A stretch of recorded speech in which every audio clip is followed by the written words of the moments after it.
किसान साथियों राम राम। आशा और उम्मीद करता हूं कि आप सब ठीक ठाक होंगे। साथियों, हमारे साथ काफ़ी किसान हरियाणा, राजस्थान, पंजाब, गुजरात, महाराष्ट्र और तमाम राज्यों से जुड़े होने के कारण उन सभी किसानों द्वारा एक मांग की गई है कि आपके जहां हरियाणा में आप रहते हो और राजस्थान और हरियाणा के जो साथ लगता हुआ बॉर्डर एरिया है उसमें फसलें कैसी हैं और ज़मीनें कैसी हैं। मैं आपको दिखाने जा रहा हूं। तमाम काफ़ी दूर तक ले जाकर दिखाऊंगा आपको। काफ़ी खेती जो नरमा की, हमारे यहाँ नरमा और ग्वार दो चीज़ों की खेती होती है। तो ये पानी का जो अखाड़ चल रहा है, नहर का पानी है और ये आगे तक चलेगा। मैं इसके साथ साथ आपको खेतों में ले जा कर के लंबी दूरी तक नरमा की खेती और हमारे एरिया का संपूर्ण वीडियो बना करके अपलोड करने जा रहा हूँ। साथियों, हमने एक बात बता रखी है कि किसान को जगाने के लिए, किसान को समझाने के लिए और किसान की आवाज़ को उठाने के लिए अनेक तरह की रोग बीमारियों को रोकने आदि के तमाम वीडियो हम बना करके हमारे इस चैनल के ऊपर अपलोड कर रहे हैं।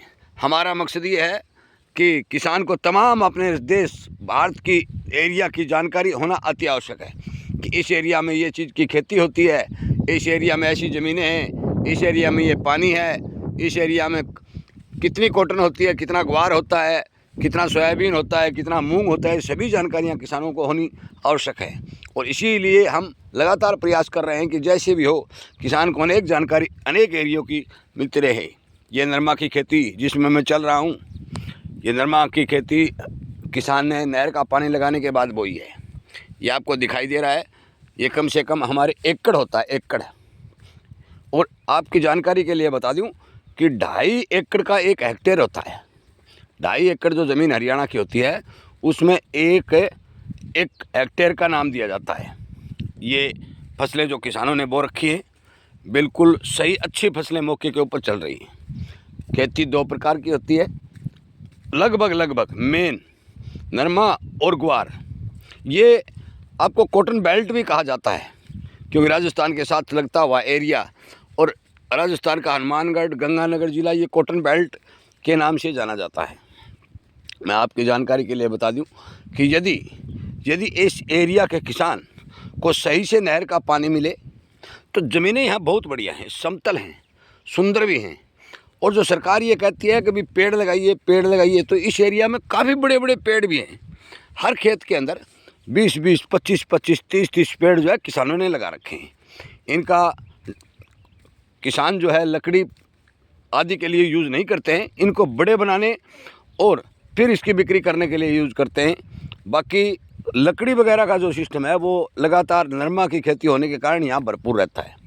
अनेक खेतों में, मैं जिस क्षेत्र में चल रहा हूँ उसमें भी लगातार नरमा की बिजाई हुई है। आगे तक मैं ले जाऊँगा आपको दिखाऊँगा कि यहाँ की ज़मीनें जो हैं वो अच्छी भी हैं, उपजाऊ भी हैं। परंतु यहाँ की ज़मीनों में नीचे का जो पानी है, जो ट्यूबवेलों का पानी है, वो ट्यूबवेलों का पानी इतना बढ़िया और कारगर नहीं है, जिसके कारण यहाँ फसलें थोड़ी सी कभी कभी जब बरसात कम होती है या नहर कम चलती है तो फिर कमज़ोर दिखने लगती है। सबसे बड़ी बात यह है कि किसान इतनी मेहनत करता है, इतनी सुंदर फसल भी उगाता है जो मैं आपको दिखाने जा रहा हूँ, उसके बाद भी इतनी मेहनत करना, इतनी अच्छी फसल उगाना, फिर भी भाव का नहीं मिलना, ये किसान के लिए नुकसानदायक है। हर किसान के खेत में सौर ऊर्जा का ट्यूबवेल है, 1-1, 2-2 ट्यूबवेल, हर खेत के अंदर 1-1 मकान, ताकि किसान जब बरसात आए या सर्दी आए या गर्मी बहुत ज़्यादा हो जाए तो उस मकान में अपना जो है एक बार ठहराव कर सके, विश्राम कर सके। साथियों, ये एरिया मैं बताने जा रहा हूँ, ये एरिया हरियाणा के सिरसा ज़िला का भादरा साइड से राजस्थान के बॉर्डर के साथ लगता हुआ एरिया है। देखिए, क्यों कुछ खेतों में बड़ी अच्छी और सुंदर जो है नरमा की फसल खड़ी है, लंबी चौड़ी फसल है। ये नहीं है कभी एक किसान के 1 एकड़ में होगी, 2 एकड़ में होगी। लगातार मैं आपको जहाँ से चलाऊँ वहाँ से लगातार ये नरमा की फसल जो आपको अच्छी और सुंदर देखने को मिल रही है। ये खेत अभी खाली हैं, ये खेत अभी खाली हैं। इनमें मेड़, किसान ने मेड़ निकाल दिया। जब भी नहर का पानी आएगा इन इस तरह की जो आपके मान के चलो 50-50 फुट चौड़ी क्यारा बना करके किसान इसमें पानी लगाने का काम करेगा।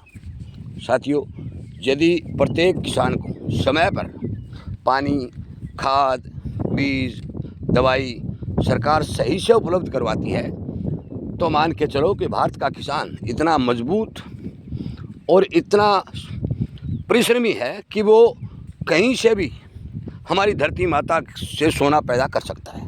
ये देखिए आगे तमाम जहाँ जहाँ मैं जा रहा हूँ, केवल ग्वार की या तो बिजाई हो चुकी है या ग्वार के लिए खेत खाली है, क्योंकि बरसात होगी या पानी आएगा तो ग्वार की बिजाई कर दी जाएगी। परंतु नरमा की बिजाई यहाँ संपूर्ण रूप से पूरी हो चुकी है। हर खेत में यहाँ एक सिस्टम है, आधा नरमा और आधा ग्वार। आधी बिजाई नरमा की जाती है, आधी बुआई ग्वार की जाती है। और इसी पैटर्न पर किसान लगातार लंबे समय से खेती करता आ रहा है। इस एरिया में ट्यूबवेलों का पानी यदि बढ़िया हो तो मान के चलो कि ये ज़मीनें जो हैं बहुत अच्छी ज़मीनें, अच्छा सुंदर एरिया। अब मौके पर सुबह सुबह का समय है, रात लगभग 9-10 बजे यहाँ 2-2.5 अंगड़ हल्की बरसात तेज हवाओं के साथ देखी गई है, जिसके कारण फसलों का रंग और भी सुंदर हो गया है। ये इस नरमा के जिसमें मैं जा रहा हूँ, इसमें नरमा की हाइट लगभग 1 फुट प्लस चली गई है। थोड़ी गर्मी ज़्यादा और पानी की कमी होने के कारण इसने फूल गुड्डी भी उठाने शुरू कर दी है। मैं इसी तरह की जानकारी जो आपको दे रहा हूँ, क्यों दे रहा हूँ, इसलिए दे रहा हूँ कि आपको अनेक एरिया के देखिए कितने बड़े बड़े पेड़ जो हैं इस एरिया में, काफ़ी पेड़ हैं। ये नहीं है कि भी 1-2 पेड़ है, काफ़ी पेड़ है। लंबा चौड़ा समतल एरिया है। किसानों द्वारा जो सौर ऊर्जा प्लांट लगाए गए, सौर ऊर्जा ये आपके ट्यूबवेल लगाए गए हैं, ये हर खेत के अंदर आपको मिलेंगे। बेनिफिट क्या होगा, पानी तो इतना बढ़िया नहीं है, परंतु इनका बेनिफिट है कि किसान जब भी ज़्यादा ज़रूरत पड़ती है तो इन ट्यूबवेलों के पानी का इस्तेमाल करके अपनी फसल बचाने का काम करता है। ये जो पक्का खाड़ है, ये देखिए, अब मैं यहाँ इस सौर ऊर्जा ट्यूबवेल, ये खाड़ के बिल्कुल नज़दीक लगे हुए हैं।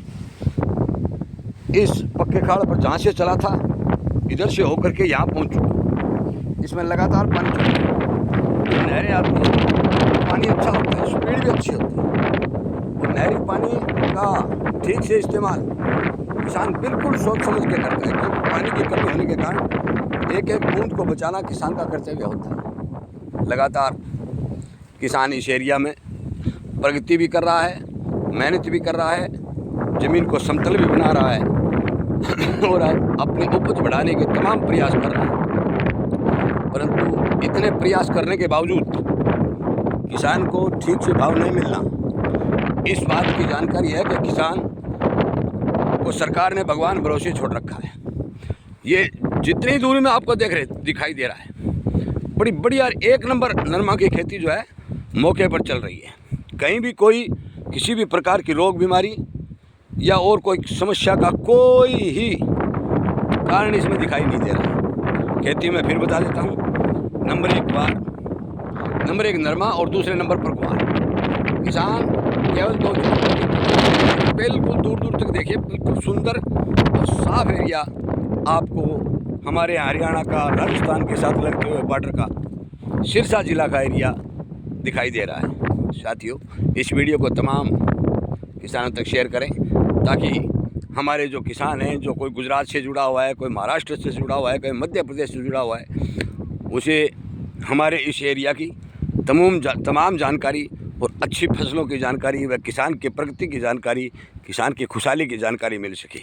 इसी तरह की काफ़ी वीडियो आपको हमारे इस चैनल पर मिलेंगी, क्योंकि हम किसान को देश के प्रत्येक कोने से समाचार लेकर के जगाने का काम कर रहे हैं। कुछ किसानों ने अगेती ग्वार की बुआई भी की हुई है। देखिए अगले खेत में अगेता ग्वार दिखाई दे रहा है, क्योंकि ये जब पानी आया था उस टाइम किसान के पास पानी थोड़ा बेसी बना, उसने पानी लगाया और ग्वार की बिजाई कर दी। और सुंदर ग्वार, अच्छा ग्वार मौके पर बोला जा रहा है तो अगेता, क्योंकि ये बरसातें होती हैं। ये देखिए, ये अगेती ग्वार की फसल है जो खड़ी है। साथियों, शेयर करना, किसानों को एक एक बात की जानकारी देना और किसान को तक हमारी खेती किसानी की रिपोर्ट पहुंचाना, ये हमारा सबका परम कर्तव्य है। और हर एक एरिया की जानकारी प्राप्त करना, हमारा नॉलेज भी बढ़ता है। वीडियो सुनने के लिए, लाइक और शेयर करने के लिए, और हमारे इस सिरसा जिला की धरती की फसलों को देखने के लिए आप सबका धन्यवाद करते हुए मैं इस वीडियो को विराम देता हूँ। उम्मीद करता हूँ कि आप ज़रूर इस वीडियो को आगे से आगे शेयर करके हरियाणा के सिरसा जिला की धरती का वीडियो किसानों तक पहुँचाने का काम करेंगे। आपका बहुत बहुत धन्यवाद।